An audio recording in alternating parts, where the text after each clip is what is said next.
Hello मित्रमैत्रिणींनो, स्वागत आहे माझ्या चॅनलवर। मी आज कोवळ्याचे बोंड बनवणार आहे। हे बघा, कोवळं 1 किलो आहे आणि आता याला फोडी करायची आहे आणि वरचं सिल्ट काढून टाकायचं आहे।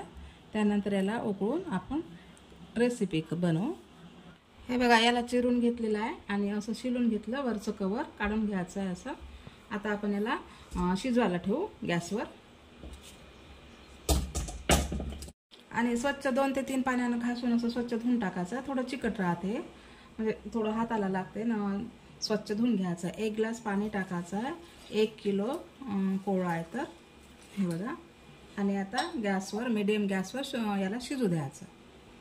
हे बघा, गॅसवर ठेवलेला आहे आणि झाकण ठेवायचं। फास्ट गॅस ठेवायचं नाही आहे, लवकर शिजून जाते। बघू आपण कोवळं शिजलं की नाही।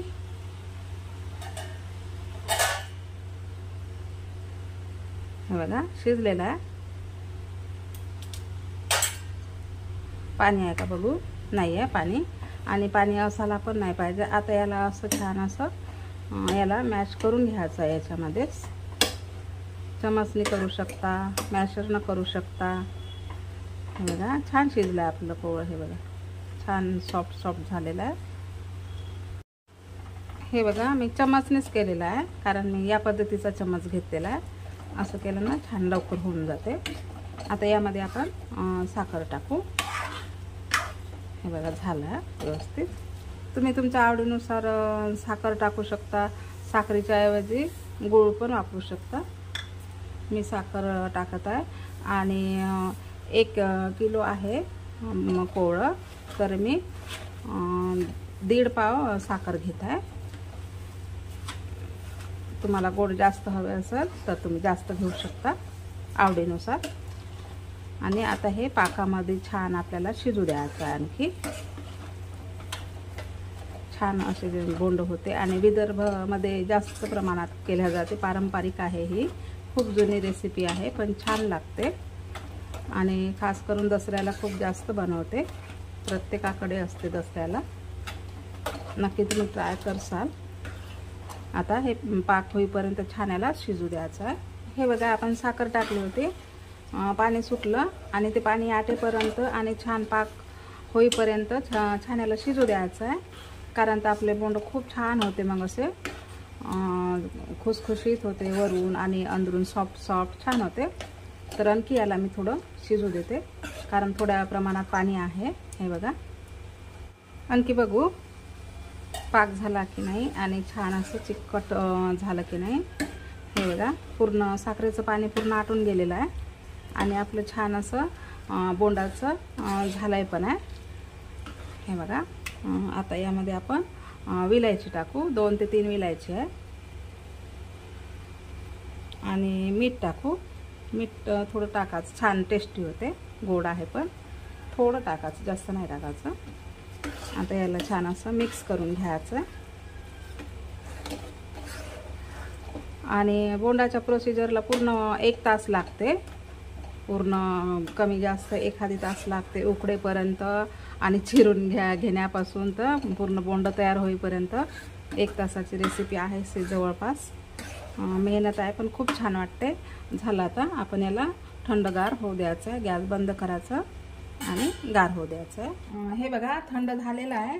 आता आपण हाताने याला छान असं मिक्स करून घेऊ आणि जे असं थोडे छोटे छोटे राहते ते पण असं लवकर होऊन जाते। हाताने छान करून घ्यायचं आहे आणि याच्यात बसेल तेवढं आपण गव्हाचं पीठ टाकायचं आहे। हे बघा, छान विलायचीचा सेंट येत आहे। हे बघा, असं छान असं फोडून घ्यायचं। हे वाला हाताने होऊन जाते बारीक। आता याच्यात आपण गव्हाचं पीठ मिळवू, लागलं तेवढं आपण याच्यात मिळवायचं आहे गव्हाचं पीठ।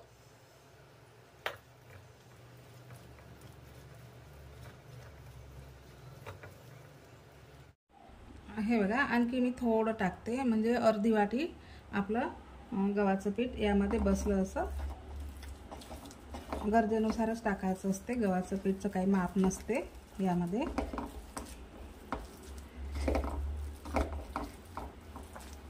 असं छान मिक्स करून घ्यायचं आहे हाताने। तेल तापलेलं आहे, आता आपण यामध्ये बोंड काढू। तुम्ही तुमच्या आवडीनुसार आकाराचे करू शकता, छोटे मोठे.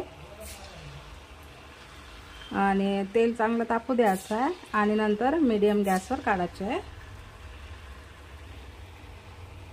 आणि लक्षपूर्वक काढायचं आहे कढईतून, कारण तेल उडू शकते.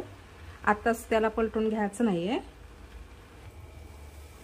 हे बघा, असे छान असे चिपकले तरी काय हरकत नाही, निघून जाते ते नंतर. हे बघा, असे छान आलटून पलटून तळून घ्यायचे आहे बोंड.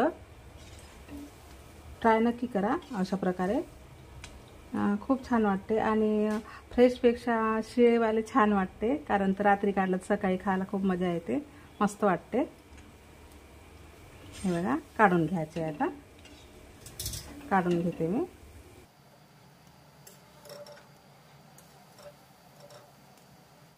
मी आणखी अशी काढून घेते. मीडियम गॅसवर तळून घ्यायचे. मी पूर्ण करून घेते, असे तळून घेते.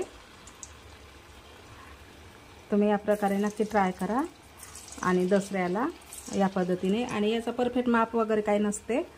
आता कोवळं जेवढं असलं तेवढं त्यानुसार आपण साहित्य घ्यायचं आहे, साखरेचं वगैरे. ट्राय नक्की करा. रेसिपी कशी वाटली कमेंटमध्ये नक्की सांगा. आणि चॅनलला लाईक, शेअर, सबस्क्राईब नक्की करा. आणि नवीन असाल तरी पण चॅनलला सबस्क्राईब नक्की करा. भेटू आपण अशा छानशा रेसिपीमध्ये. तोपर्यंत धन्यवाद.